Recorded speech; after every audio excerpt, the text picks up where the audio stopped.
आज हम एक्सप्लोर करेंगे फोंगनिया को। फोंगनिया डोंग होई से लगभग 50 किलोमीटर की दूरी पर स्थित नॉर्थ सेंट्रल वियतनाम के क्वांग बिन प्रोविंस में एक छोटा सा टाउन है।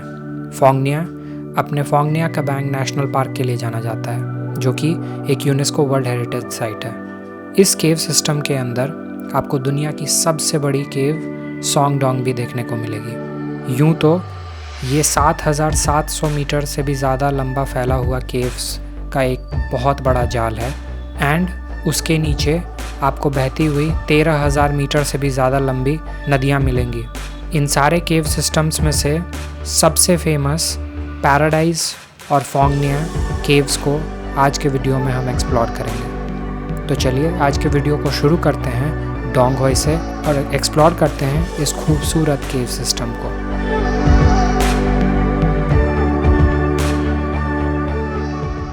Hello everyone and welcome back to the channel. आज हम जा रहे हैं फोंगनिया केव्स एक्सप्लोर करने के लिए, पैराडाइज केव। जैसा मैंने आपको पहले वीडियो में बताया, Vietnam has one of the largest cave systems in the world. तो आज हम उसी को एक्सप्लोर करने जा रहे हैं। सुबह के बजे हैं कुछ 7:15।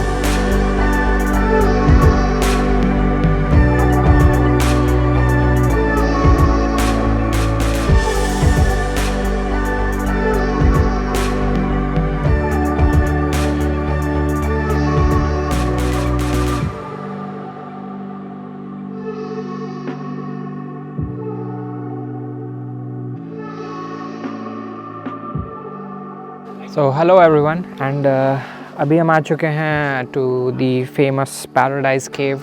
जैसा मैंने आपको बताया, Vietnam has one of the largest cave systems.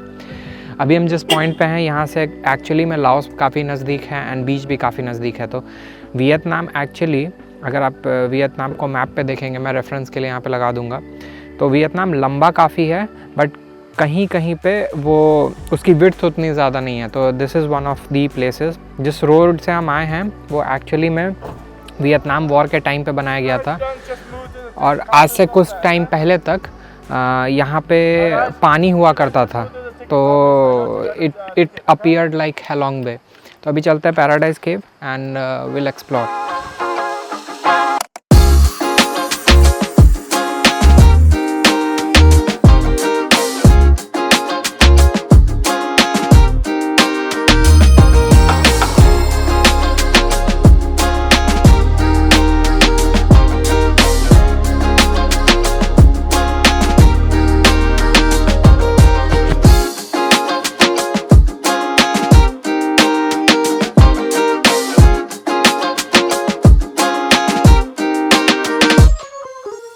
तो 500 स्टेयर्स है अप्रॉक्स ऊपर तक पहुंचने के लिए पैराडाइज केव में। ऑलमोस्ट पहुंच गया हूँ।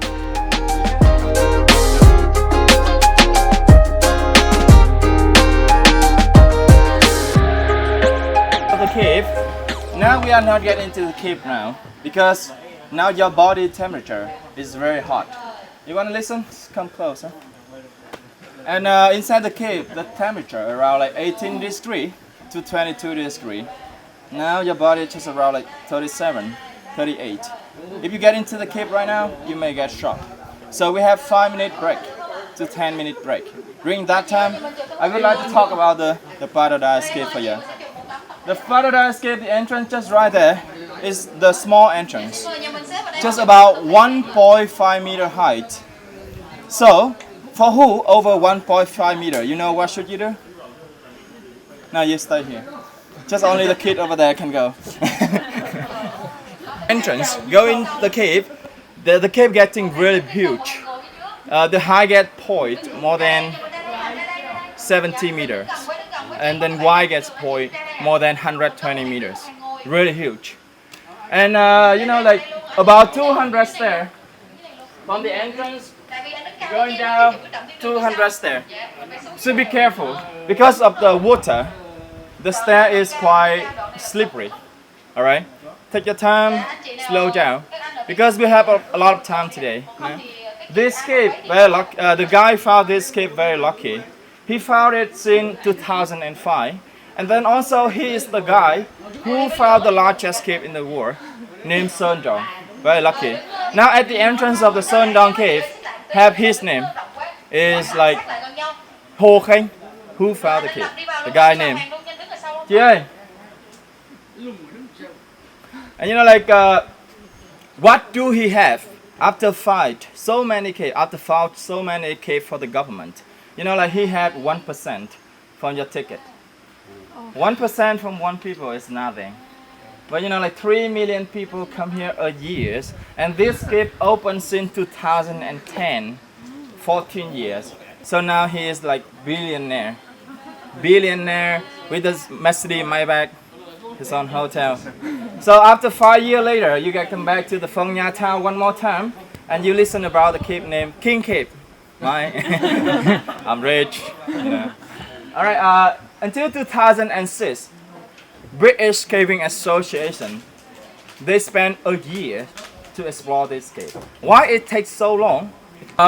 You know, like they found so many specimens. After a year in the cave, they announced the Paradise Cave is like the longest dry cave in Southeast Asia. Total long is 31.4 kilometers with 3 entrances. The first entrance right here. And today we are getting to the first one.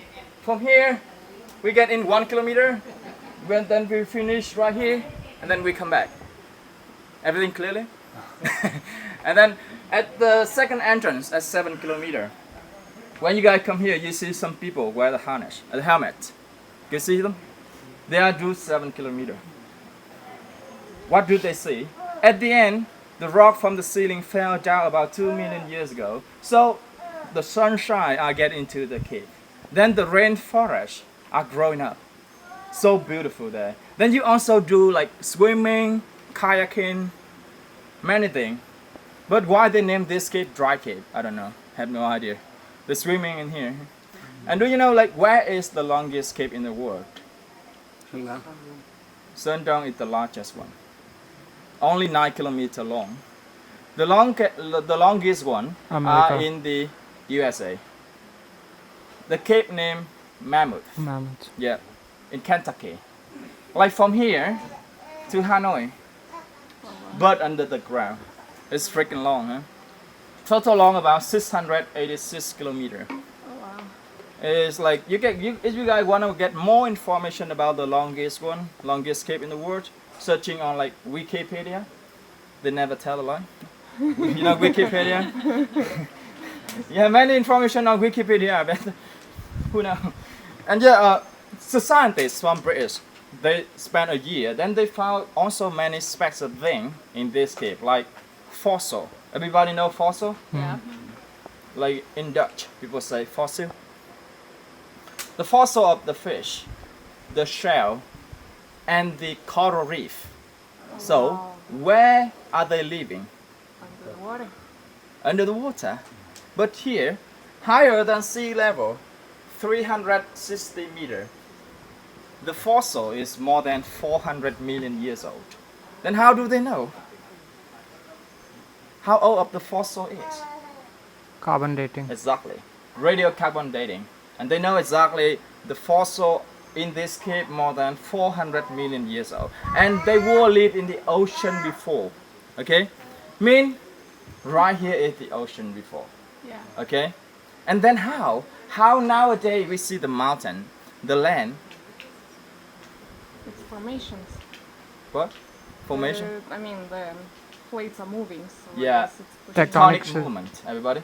Tectonic movement. Tectonic place. The land moving, then they come close to each other, and then bam, hit each other. In the middle, push up. तो top से लेकर नीचे तक 60 metre का है distance. तो अभी मैं अंदर जा रहा हूँ एंड चूँकि ये वेट सीज़न है तो काफ़ी सारे जो एनिमल्स होते हैं वो एक्चुअली केव में रह रहे होते हैं। तो अंदर मैं ज़्यादा कुछ बोलूँगा नहीं, बट आपको व्यूज़ दिखाऊँगा एंड जो डिटेल्स होंगी वो मैं बाहर आकर बताऊँगा। मीनवाइल यहाँ काफ़ी सारे स्टैलेक्टाइट्स एंड स्टैलेग्माइट्स हैं, उससे रिलेटेड इन्फॉर्मेशन भी आपको बाहर आकर बताऊँगा, बट अभी आप व्यूज़ देख सकते हो अंदर के।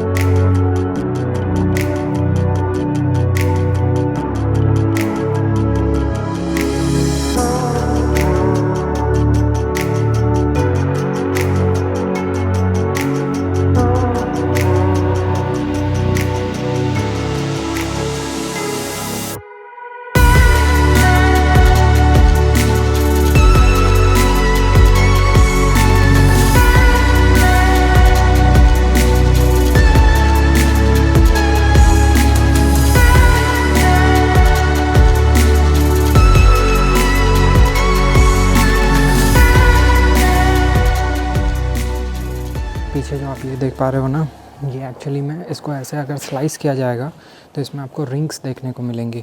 एंड जो एक रिंग होता है वो 10 मिलीमीटर के आसपास होता है एंड दैट काउंट्स 10 ईयर्स। तो इस एक सिंगल सेक्शन को बनने में बहुत से मिलियंस ऑफ ईयर लगे होंगे। इन्होंने कार्बन डेटिंग करके पता किया है कि ये जो केव्स हैं और ये जो एरिया है ये एक्चुअली में पहले ओशन के अंदर था, क्योंकि इसके अंदर जब इन्होंने कार्बन डेटिंग की काफ़ी सारे लोकेशंस की तो इनको पता चला कि बहुत सारे फॉसिल्स जो हैं वो एक्चुअली में ओशन में जो एनिमल्स मिलते हैं उनके फॉसिल्स इनको यहाँ पे देखने को मिले हैं। तो कितना इंटरेस्टिंग है ना कि ये मेनलैंड वियतनाम के अंदर आप एक्चुअली में ओशन एक्सपीरियंस कर पा रहे हो। आज से कई साल पहले यहाँ पे ओशन हुआ करता था। अब जो केव्स के अंदर आप कलर्स देख पा रहे हो ना, ये एक्चुअली में कौन से मिनरल्स की डिपॉज़िट है उसके ऊपर डिपेंड करता है। जैसे अगर आपको ब्लैक दिख रहा है कहीं तो that could be because of charcoal based जो ग्रेफाइट की डिपॉज़िट्स होते हैं उससे हो रहा है। अगर आप रेड देख रहे हो तो that could be because of iron centric जो डिपॉज़िट्स हैं उससे हो रहा है। अब मैं ऑलमोस्ट सबसे नीचे वाले स्पॉट पे हूँ। मैं आपको दिखाता हूँ यहाँ से ऊपर का हाइट कितना है। एंड जस्ट इमेजिन कि इसको फॉर्म होने में millions and millions of year लगे हैं, तो कितना मैसिव ये चीज़ है। नेचर ने इसको क्रिएट किया है।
ओके तो 40 मिनट की राइड और एक अच्छे मील के बाद अभी हम आ चुके हैं फोंग न्या केव।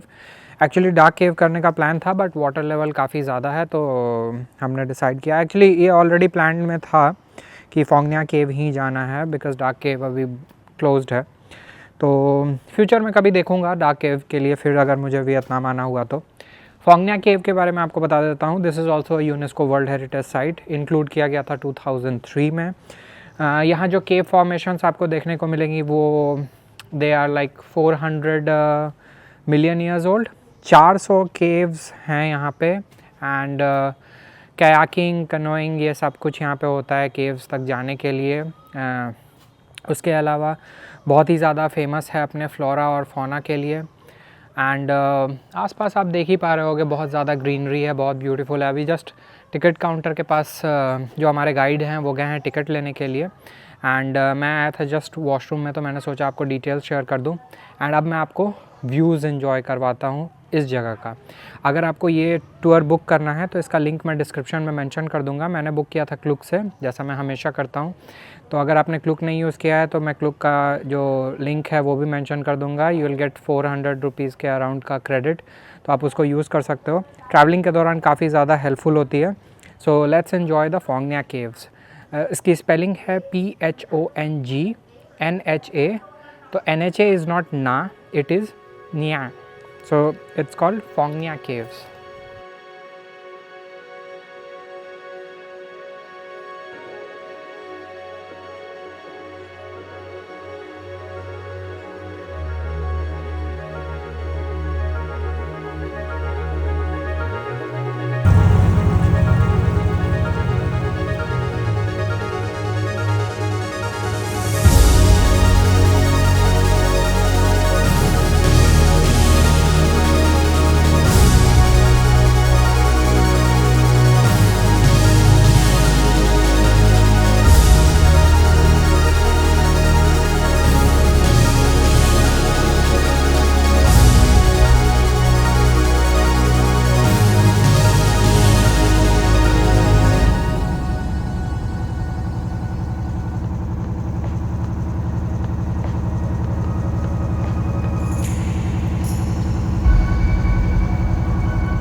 Rings. Let's go, because some stalagmite are break and falling, And then on and the then top. the other one grow on them. You count the thing grow on that, how often, then you know. Okay, guys, come over here. All right. This, for example, this one stalactite. Okay, and then how the shape of them are always change. Like from the bottom to about 50 centimeter is big, but from in the middle it's very thin. Everybody see? Depends And then on how keep much going mineral. big. Why? It's the minerals. It's the minerals. How much? I How don't much? know. The rain. Exactly. Probably. Exactly. Depend the rain. So you can see the timelines of the earth. Okay. The thing over there about 20,000 years. So what time do the earth have no rains? When You know, The- ice age. Oh yeah, the ice. Yeah, the ice age. The ice age, every water on the earth turned to the ice, so no rain that time, only snow. But after that, it's getting warmer and then raining again, so the stalagmite is getting bigger. Got it? And turn around, look in the rock, you can see many holes. See? The rock has so many holes, small, Yeah. like that. So do you know why? Okay. war, Water. So the water, the gravity, pull the water down very straight, and then they will erosion make it deeper. But this hole, this side, okay, you can see the hole get into the rock. The water cannot make it. Right? Do you think so?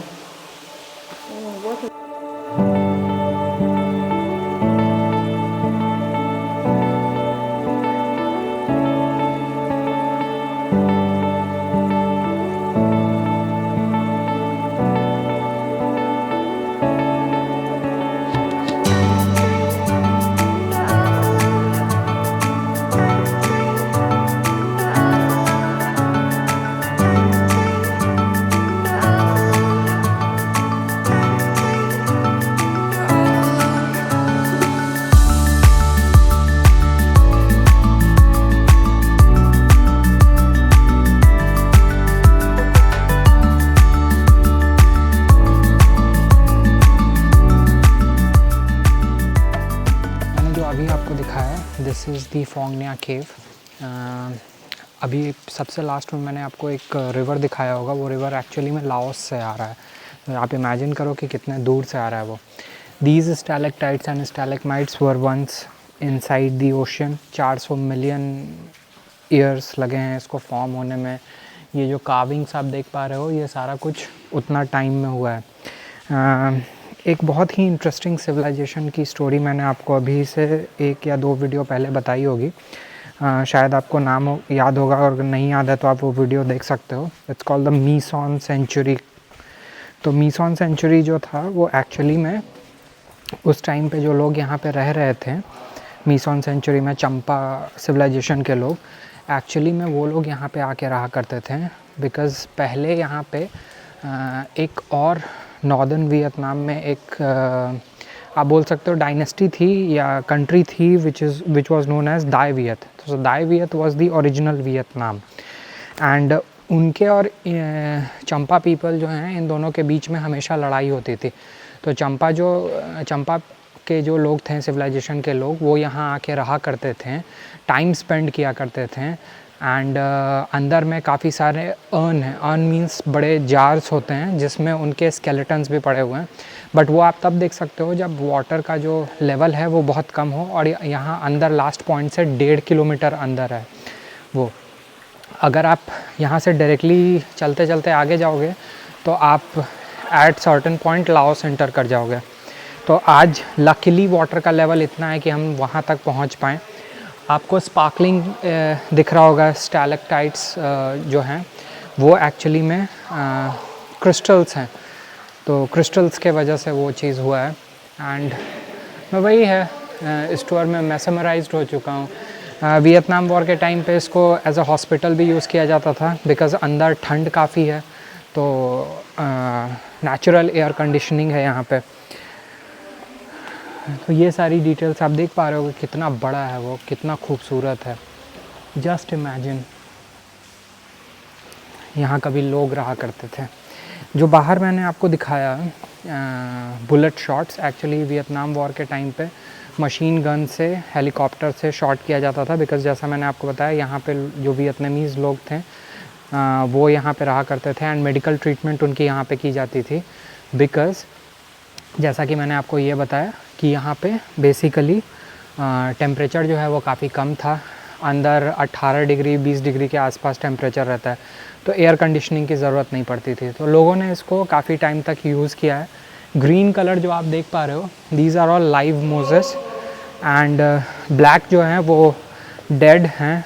And देख सकते हो nature ने इसको कितना pretty बनाया है। And हमारे lights के वजह से और जो टेम्परेचर चेंज होता है उसके वजह से ये एक्चुअली में ग्रो होते हैं।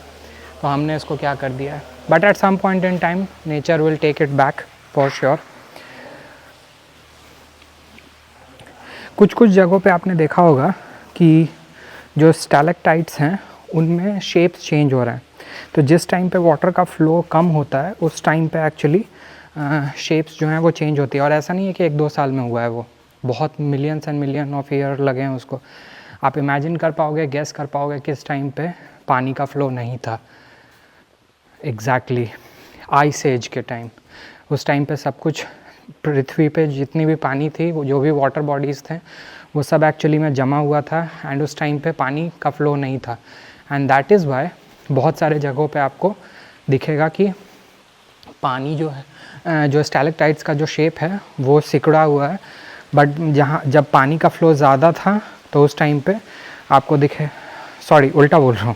तो बहुत सारे जगहों पे आपने देखा होगा कि जो स्टैलेक्टाइट्स हैं वो बड़े बड़े हैं, बट कुछ जगहों पे वो छोटे छोटे हैं। तो जहाँ पे पानी का कटाव रिसाव ज़्यादा है वहाँ पे स्टैलेक्टाइट्स का वैसा शेप बन गया।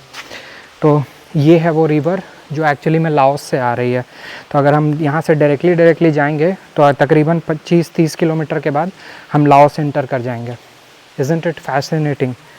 तो केप का टूर ये ख़त्म हुआ, एंड अब मैं यहाँ से निकलूँगा टू डोंग होए। तकरीबन 1-1.25 घंटे की डिस्टेंस है यहाँ से। मेरे हिसाब से एक बेहतरीन एक्सपीरियंस है, आपको अपने प्लैनेट के बारे में जानने का मौका मिलता है। एंड एट सर्टेन पॉइंट जब पानी का लेवल थोड़ा कम होगा तो शायद मैं यहाँ पे फिर से आऊँ एक एक्सपीरियंस और करने के लिए। एंड मैं एक्चुअली मैं वो अर्न देखना चाहता हूँ अब। मुझे पता नहीं था इस बारे में, बट जो गाइड हैं उन्होंने बताया। अभी आप कुछ आवाज़ सुन पा रहे होगे, वो एक्चुअली बैट्स हैं।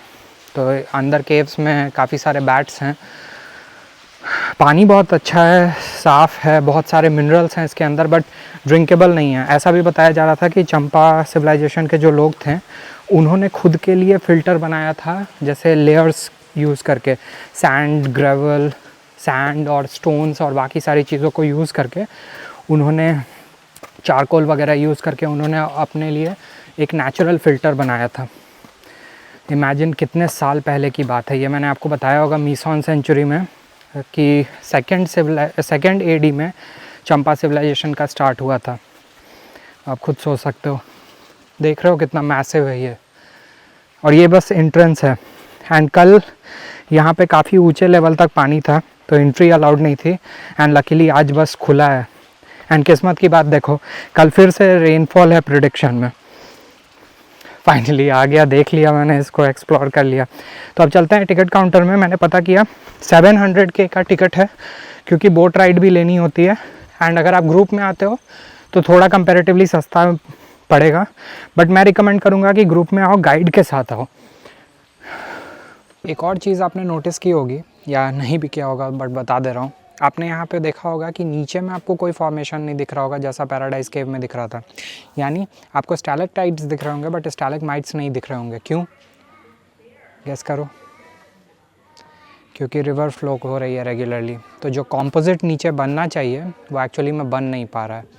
एंड बिकॉज ऑफ दैट आपको यहाँ पे स्टैलेक्टाइट्स देखने को मिलेंगे, बट स्टैलेगमाइट्स नहीं देखने को मिलेंगे। तो अब चलते हैं वापस अपने पॉइंट पे जहाँ से स्टार्ट किया था।